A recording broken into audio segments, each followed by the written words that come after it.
what are warning signs in terms of what are early warning signs that people are getting radicalized? Are there certain things that you can see that are typical for people who get radicalized? Something that parents can look out for, that friends can see potentially? Yeah, I mean, I think it's not rocket science. I think that we start to become radicalized the day we're born, and it's just when we find that outlet that radicalization happens.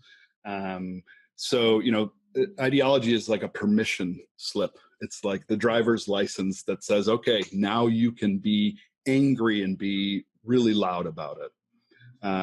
But nobody wakes up with a swastika tattoo or hating anybody or interested in joining a cult or becoming a school shooter or doing any of these things. That's all extremism. Or even falling into sex trafficking or becoming addicted to drugs. That's extremism lifestyle. So all the warning signs are the same. Somebody who's marginalized, somebody who's lonely, who doesn't have an outlet or a good foundation, who doesn't have opportunity. Same can be said about gangs in my city of Chicago. Where people aren't supported or don't feel they have a positive outlet.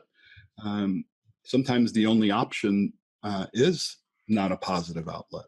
And that's an unfortunate situation that people, don't have access to the help that they need, whether it's therapy or a job, because desperation really leads to extremism. It's not about heroism. It's not about me wanting to save something. It's about me wanting to destroy something. Has it become harder to identify those people? Because in 30 years ago, you were shaving your heads and wearing the Martens and white shoelaces and everything. Nowadays, radicals are wearing suits and are fully integrated in society. They have stable jobs and other forms of communicating. Has it become harder to find those people, identify those people, and work against those people? Absolutely. I mean, our mission back then was to terrify people by being seen. I mean, that was part of it. There were fewer of us, at least, who were extremists at that point. But at one point, we recognized that we were too extreme, that we were turning people away that maybe we could have recruited if we just maybe were a little bit softer, if we just maybe made our words not so offensive, but had the same meaning. Essentially we traded the boots for suits. 30 years ago, we recognized that, and we encouraged people to get jobs in education and become teachers and to become police officers and join the military to get training and even run for politics if their record was clean.